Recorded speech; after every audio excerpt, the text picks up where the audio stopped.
اللہ کریم نے فرمایا بندہ مومن جان لے اگر میں تجھے ایک مشکل دوں گا تو میں تجھے کتنی آسانیاں، چلے سارے بول دیں کتنی جی، کتنی اللہ تعالیٰ آسانیاں دے گا؟ 2 آسانی۔ اگر ہم یہ ذہن بنائے نا کہ مشکل میرے اللہ کی طرف سے آئی ہے تو وہ مجھے آسانی بھی ضرور عطا کرے گا، تو پھر اللہ ضرور ہی آسانیاں عطا فرماتا ہے۔ اور جو مشکلات زندگی میں آتی ہیں نا، حضرت مولا علی شیر خدا رضی اللہ تعالیٰ عنہ کا بڑا خوبصورت فرمان ہے۔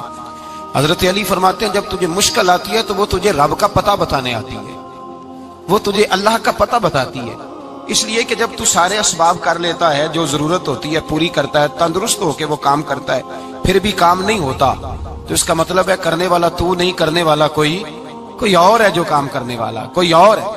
تو عزیز بھائی یاد رکھیں، ہر مشکل کے ساتھ اللہ نے آسانی رکھی ہوتی ہے۔ اگر اللہ تبارک و تعالیٰ بیماری عطا کرے تو اس کے ساتھ اللہ پھر جو تندرستی دیتا ہے وہ بھی بڑی اعلیٰ عطا فرماتا ہے۔ اگر اللہ کبھی غربت دے تو پھر اس کے بعد جو اللہ تعالیٰ آسانی دیتا ہے وہ بھی بڑی اعلیٰ عطا فرماتا ہے۔ اگر کہیں سے آپ کو دکھ ملتے ہیں تو پھر جب سکھوں کا وقت آتا ہے تو پھر گنے نہیں جاتے۔ یاد رکھیں مشکلات کے پہلو میں آسانیاں ہوتی ہیں، اور جس آدمی کو مشکل آتی نہیں، میرے نبی کریم سید عالم صلی اللہ علیہ وسلم نے فرمایا مومن کو جو مشکل بھی آتی ہے اللہ اس کی برکت سے اس کے گناہوں کو معاف فرما دیتا ہے، اللہ اس کی برکت سے اس کے گناہوں کو معاف کرتا ہے، یہاں تک کہ حضور نے فرمایا میرے مومن کو کانٹا بھی چبھے تو اللہ تعالیٰ اس کی مشکل کو آسان فرما دیتا ہے۔ 2 بزرگ بیٹھے تھے، ایک حضرت احمد رحمت اللہ علیہ اور ایک حضرت شرف الدین منیری رحمت اللہ علیہ۔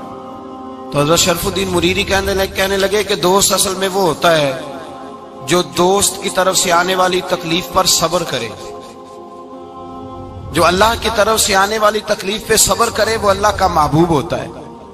تو حضرت احمد فرمانے لگے نہیں مجھے تیری بات کی سمجھ کوئی نہیں آئی، صبر کرے وہ اللہ کا دوست ہے، مصیبت پہ صبر کرے۔ تو کہا جناب پھر اگر نہیں سمجھ آئی تو آپ بتا دیں اللہ کا دوست کون ہے؟ تو آپ فرمانے لگے جو محبوب کی طرف سے آنے والی مصیبت کو اس کا تحفہ سمجھ کے قبول کرے وہ اصل دوست ہوتا ہے، اس کا تحفہ سمجھ کے قبول کرے، اپنے رب کا تحفہ سمجھے، مالک کا تحفہ سمجھے کہ اس نے مجھے تحفہ دیا ہے، مجھے کسی مشکل میں ڈالا ہے۔ تو رب کریم بلا مثال و بلا تشبیہ سمجھانے کے لیے اللہ جب کسی کو مشکل میں ڈالتا ہے، کافروں کو تو اس نے موجیں کرائی ہوئی ہیں، بڑی بڑی سہولتیں دی ہوئی ہیں، مشکل میں ڈب بھی ڈالتا ہے اپنے نیک بندوں کو ہی ڈالتا ہے۔ نمرود اور فرعون کے پیروں میں کانٹا بھی نہیں چبھتا تھا، ان کو تکلیف نہیں آتی، تکلیف کسے آتی تھی؟ اللہ کے نیک بندوں کو تکلیف آتی تھی۔ حضرت رابعہ بصریہ جب تک زندہ رہی تب تک بیمار رہی، جس دن طبیعت ٹھیک ہوتی تو کہتی اے اللہ تو کہیں مجھ سے ناراض تو نہیں ہو گیا، تو کہیں ناراض تو نہیں مولا جب تو مجھے تکلیف دیتا ہے تو میں رو کے تیری عبادت کرتی، جب مجھے دکھ ہوتے ہیں تو میں سجدے میں تڑپتی، اور خدا بندہ اب تو میں سکھی ہوں، موج میں ہوں، مجھے رونا ہی نہیں آ رہا، تو خدا بندہ تو کہیں ناراض تو نہیں ہو گیا مجھ سے؟ دکھ تو اچھے ہوتے ہیں، دکھ تو پیارے ہوتے ہیں، اور دکھوں کے بعد جو اللہ آسانی دیتا ہے اس آسانی کا پھر کیا ہی کہنا۔ اس حضرت ایوب علی نبینا علیہ الصلوۃ والسلام بیمار رہے، 60 سال اللہ نے تندرستی دی۔ کتنے سال بولے؟ 60 سال، غور کرنا بات پر، 60 سال علیل رہے، پھر بیمار ہو گئے، 18 سال ہو گئے بیمار ہوئے۔ زوجہ کہنے لگی دعا کر لیں آپ کو اللہ صحت دے دے۔ ہمیں اگر کوئی بندہ پوچھ لینا کہ بھائی کبھی کوئی خاص بات تو سناؤ، تو ہم جو ساری زندگی سکھ کے ساتھ سوئے ہوتے ہیں وہ بات نہیں سناتے، وہ جو ایک رات درد سے نیند نہیں آتی اس رات کا قصہ سناتے ہیں، کہتے ہیں وہ میرے الٹے دانت میں درد تھا تو میں ساری رات سو نہیں سکا۔ او بھائی جو ساری زندگی سویا ہے اس کا تو ذکر نہیں کر رہا، اور ایک رات جو تجھے نیند نہیں آ رہی، کسی سے پوچھا جائے، ڈاکٹر کہتے ہیں 360 ہڈیاں ہوتی ہیں وجود میں، کسی سے پوچھا جائے نا تیرا کیا حال ہے تو 359 ہڈیوں کا ذکر نہیں کرتا، جس گھٹنے میں درد ہے اس کا ذکر کرتا ہے، کہتا ہے یہ گھٹنے میں بڑی درد ہے۔ او بھائی باقی 359 ٹھیک ہے نا، ان کی بھی تو کوئی بات سنانا۔ حضرت رابعہ بصریہ رحمت اللہ علیہ کے پڑوس میں ایک نوجوان رہتا تھا، آپ کے پڑوس میں، تو وہ جب جو محلے میں بچے رہتے ہیں نا گاؤں میں ان کا پتہ ہوتا ہے، پڑوسی تھا تو 34-35 سال نوجوان کی عمر ہو گئی، کبھی بیمار نہیں ہوا۔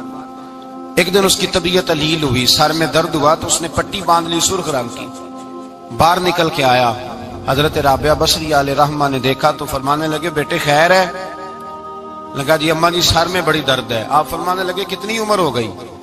کہنے لگا 34-35 سال. فرمانے لگے پہلے تو کبھی درد نہیں نہ ہوئی؟ کہا نہیں اماں جی آج ہی ہوئی ہے. تو آپ فرمانے لگے 34 سال اللہ نے صحت دی ہے, تو نے شکر کی ایک پٹی بھی نہیں باندھی, اور آج درد ہوئی ہے تو شکوے کی پٹی تو نے فوراً ہی باندھ لی ہے. کوئی شکر کی پٹی بھی باندھنی چاہیے. حضرت ایوب 18 سال بیمار رہے. زوجہ کہنے لگی دعا کر لو, تو آپ فرمانے لگے بی بی سے کہ صحت کتنی دیر رہی؟ اس نے کہا 60 سال. تو آپ فرمانے لگے ذرا بیماری کو بھی 60 سال گزر لینے دو, پھر دعا بھی کر لیں گے.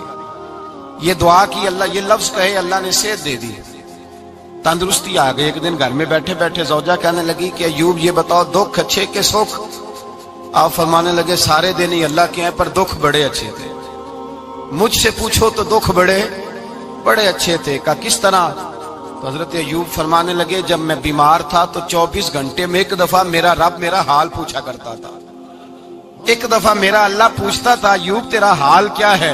فرماتے ہیں 12 گھنٹے تو لذت ہی رہتی تھی کہ میرے رب نے میرا حال پوچھ لیا, اور اگلے 12 گھنٹے میں انتظار کرتا تھا مالک حال دوبارہ کب پوچھے گا. فرمانے لگے اب صحت تو ہو گئی ہے, پر اب میرا رب میرا حال تو نہیں نہ پوچھتا. بھائی مشکلات جو ہوتی ہیں وہ تو تجھے سجا دیتی ہیں, سوار دیتی ہیں. تجھے یاد آتا ہے کوئی اپنا, جب تجھے درد ہوتی ہے نا, تکلیف ہوتی ہے, پھر تیرا دل کرتا ہے کوئی کندھا ملے جہاں میں سر رکھ کے رہوں. پھر اسی لیے تو کسی درویش سے کسی نے پوچھا تھا اپنا کون ہوتا ہے؟ تو کہا جو تجھے دکھ کے وقت یاد آئے وہ تیرا اپنا ہے. جو تجھے عین آزمائش کے وقت یاد آئے اور تجھے اس کا نمبر فوراً تیرے موبائل پہ چلنے لگے, وہ تیرا اپنا سجن ہے جس کو تو دکھ کے وقت یاد کرے. تو بھائی مشکلات کے بعد جو اللہ آسانی دیتا ہے. حضرت ابراہیم کو آگ میں بھی پھینکا گیا, حضرت ابراہیم علیہ السلام کو ستایا بھی گیا, نکالا بھی گیا, لیکن جب ان مشکلات سے گزرے تو میرا رب فرماتا ہے وَإِذِ ابْتَلَىٰ إِبْرَاهِيمَ رَبُّهُ بِكَلِمَاتٍ فَأَتَمَّهُنَّ قَالَ إِنِّي جَاعِلُكَ لِلنَّاسِ إِمَامًا. کہا جب ابراہیم پورے اترے تو پھر ہم نے انہیں امام بنا دیا. یا اللہ کس طرح کی امامت دی؟ فرمایا میں نے اتنی اعلیٰ شان عطا کی ہے کہ اپنے لاڈلے رسول کو جناب ابراہیم کی نسل میں پیدا فرما دیا ہے. میں نے مصطفیٰ کو ان کی نسل میں پیدا کر دیا, قیامت تک کے لیے ان کا وقار بڑھا دیا. اللہم صلی علی محمد وعلی آل محمد کما صلیت علی ابراہیم وعلی آل ابراہیم. ان کی عظمت بڑھا دی, اس لیے کہ جب وہ آزمائش سے گزر کر کے آئے پھر جو آسانی دی. میرے نبی پاک صلی اللہ علیہ وسلم نے دین ابراہیمی کی بہت ساری چیزوں کو رکھا, کہا میں ملت ابراہیمی پہ ہوں.